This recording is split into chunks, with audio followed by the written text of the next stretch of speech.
Tarif ibn Malik, auteur du premier raid musulman en Espagne et ancêtre de la principauté des Barwata.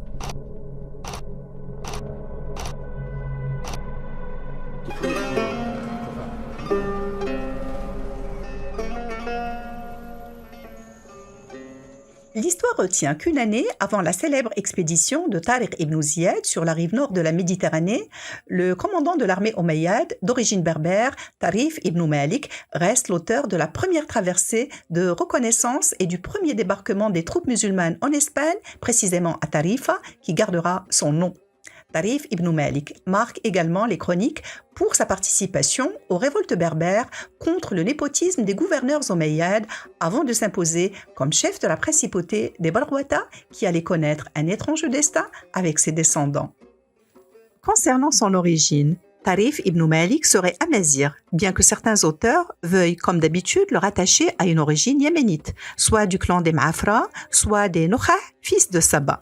Quand on ne le relie pas à une origine hébraïque d'un père nommé Sham'oun, fils d'Ishaq. De toute évidence, Tarif ibn Malik n'est pas arabe, écrit le chef militaire et historien Mahmoud Chit Khattab al-Moussali. Il n'est ni des Ma'afira ni des Nukha. Il n'est pas du Yémen. C'est un berbère du Maroc apparu sous le règne de Moussa ibn Nusayr. Son ethnique est al-Barghouati, en référence aux Barghouata, qui suscite plusieurs interrogations autour de leurs origines. Certains auteurs, à l'instar d'Ibn Abi Zara, soutiennent que ce terme ne renvoie pas à un groupe uniforme, mais à un mélange de plusieurs tribus berbères rassemblées autour de convictions politico-religieuses communes. Ibn Khaldoun, pour sa part, range les Barghouata parmi les sédentaires Msmouda, qui ont peuplé le Maroc depuis la Méditerranée aux sources extrêmes, en dehors de quelques enclaves sanhagiennes. Il s'appuie même sur sa théorie relative à la Asabia pour expliquer le succès du fils de Tarif ibn Malik dans la plaine atlantique Samsna, peuplée par les sédentaires Msmouda. D'autres auteurs vont même jusqu'à identifier les Barghouata aux Bakwat, qui sont cités par les historiens romains dans l'Antiquité en tant que tribu belliqueuse et puissante de Tingitan, ayant signé avec les procurateurs romains des accords gardés pour la postérité dans des inscriptions trouvées à Volubilis. Tarif ibn Malik s'était donc illustré comme chef militaire durant la conquête musulmane. Au mois de juillet de l'année 710, il était à la tête de la mission d'exploration envoyée en Espagne par le gouverneur omeyyade du Maghreb, Moussa ibn Nusayr. L'expédition est formée de 500 hommes et de 100 chevaux à bord de 4 navires fournis par l'exarque de Sibta et de Tanger, qui l'aurait accompagné en tant que guide, le fameux Julian al-Romari, dit comte Julien, auquel nous avons déjà consacré un portrait dans le cadre de notre série Marocain dans l'histoire. Partant de Sibta, la mission accoste à Tarifa, à laquelle le commandant en chef de l'expédition laisse son nom. De là, il fait une incursion vers Algésiras et prépare la conquête de la péninsule. Exactement une année plus tard, au printemps de l'année 711, l'assaut contre l'Hispanie était en effet lancé, cette fois par un autre commandant omeyyade, également d'origine berbère, le célèbre Tariq ibn Ziyad. Dans un livre consacré à l'incursion de Tarif ibn Malik, l'historien José Benoroso Santos estime à juste titre que l'entrée de Tariq ibn Ziyad a toujours eu plus d'importance, mais selon toute vraisemblance, elle n'aurait pu être consommée, ou du moins pas avec le succès obtenu si l'action de Tarif ibn Malik, qui doit être considérée comme un tournant historique, n'avait pas eu lieu auparavant. À cette opération de conquête avait participé Tarif, qui avait rejoint Tariq, portant l'effectif total de l'armée à 12 000 combattants. Tarif était donc partie prenante dans la grande bataille de Guadalete qui avait opposé le 19 juillet 711 l'armée de Roderick, dernier roi wisigoth d'Hispanie, aux troupes musulmanes. Le lieu de la bataille serait les rives du Guadalete, au sud de la péninsule ibérique. Mais d'autres historiens disent que le choc armé avait eu lieu près de Barbate. D'où, expliquent quelques-uns, l'épithète al-Barbati attribuée à Tarif, passée selon cette version dans la langue berbère qui l'aurait transformé en al-Barghouati. Tarif ibn Malik réapparaît sur la scène 3 décennies plus tard et dans un tout autre contexte. Les injustices administratives et fiscales des hommes du gouverneur de l'Ifriqiya et de l'Espagne, Ubaydullah ibn al-Habhab, n'ont pas tardé à transformer les populations autochtones en citoyens de seconde zone, faisant de leur pays une terre d'esclaves et de butin. La révolte gronde. Elle prend différentes formes, comme la tentation par les tendances hétérodoxes dans le kharijisme, jugé plus égalitaire. Le kharijisme soufrite sera ainsi l'obédience de plusieurs chefs berbères, tels Maïsara al-Mdagri, surnommé par ses ennemis al-Haqir, l'ignoble. En 738, Maysara mène une délégation de 20 personnes, y compris Tarif ibn Malik. Leur destination est la Syrie, auprès du 10e calife omeyyade Hisham ibn Abd al-Malik, avec pour objectif d'exposer les doléances des populations quant aux exactions des gouverneurs, avec, entre autres pratiques injustes, le système de capitation. Mais la délégation ne réussit pas à obtenir gain de cause, ni à décrocher une audience, ni même une réponse à sa missive demandant l'avis du calife sur une gestion qui ne figure ni dans le Coran, ni dans la Sunna.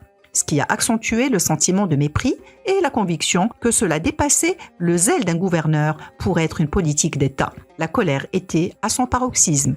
Une année plus tard, Maysara dirige une grande insurrection à la tête de la coalition des tribus berbères Romara, Meknassa et Barghouata.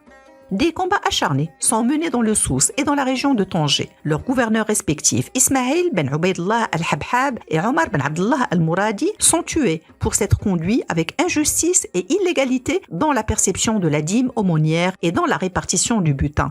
Au sujet des exactions du gouverneur de Tanger, Ibn Haydari al-Murrakushi écrit dans son bayan, à l'inverse de la totalité de ses prédécesseurs, il s'avisa de prélever le quin sur les biens des Berbères, sous prétexte que les propriétaires de ce peuple étaient un butin acquis aux musulmans, chose qu'aucun gouverneur n'avait osé faire avant lui. Si Maysara, proclamé calife et prince des croyants, avait été rejoint dans sa lutte par de grands chefs comme Tarif ibn Malik, il finit par devenir controversé au sein même de sa communauté, aboutissant à son assassinat et à son remplacement par Khalid ben Hamid az-Zanati. Celui-ci inflige aux Arabes en 740 une cuisante défaite près de Tanger, ou du Chlef, disent d'autres versions, appelée bataille des nobles, en raison du nombre important d'aristocrates arabes qui y ont laissé la vie. Par Dieu, aurait proclamé le calife omeyyade, je vais me fâcher contre eux d'une colère arabe et je vais leur envoyer une armée dont l'avant-garde sera chez eux et l'arrière-garde ici. Son gouverneur de Kairouan, Ubaydullah ibn al-Habhab, est remplacé par Kulthum ibn Iyad al-Qushayri, rejoint par son neveu Balj ibn Bishr. L'affrontement avec les Amazirs impose inévitablement le succès de la révolte avec quelques éclatantes batailles comme celle de Barkdoura sur l'Oued Sebou en 741 où périt le chef arabe avec 10 000 de ses hommes, soit le tiers de ses troupes, faisant écrire par les chroniqueurs de l'époque que un tiers fut tué, un tiers fut prisonnier et un tiers s'enfuit. 10 000 personnes avaient réussi en effet à prendre la fuite sous le commandement du neveu, Balj ibn Bashr, trouvant refuge dans la forteresse de Sbta où ils ont été assiégés tellement longtemps par les Berbères qu'ils en furent réduits à manger leur monture. Les batailles se poursuivent avec l'intervention du gouverneur omeyyade d'Égypte, Handala ben Safwan, mais malgré le grand nombre de victimes, chiffré à 180 000 personnes, rien ne pouvait arrêter la force du soulèvement des Berbères qui parviennent à fonder des principautés indépendantes, signant l'indépendance politique face au califat d'Orient. Tarif ibn Malik se retranche ainsi dans la région atlantique centrale dite Thamsna qu'il préside, correspondant plus ou moins à l'actuelle Chaouia, délimitée selon sa puissance par les fleuves Bourgrag et Omrbeh et dont l'autorité pouvait s'étendre au sud jusqu'à Oued Tansift avec pour principaux centres la capitale Anfa, actuelle Casablanca, et le port de Fdala, soit Mohammedia.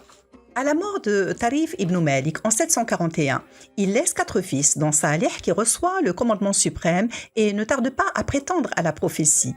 Il donne naissance à une religion étrange qu'il a gardée secrète selon le principe de la taqiyya, en recommandant à son propre fils Ilyas d'en garder le mystère jusqu'au moment propice.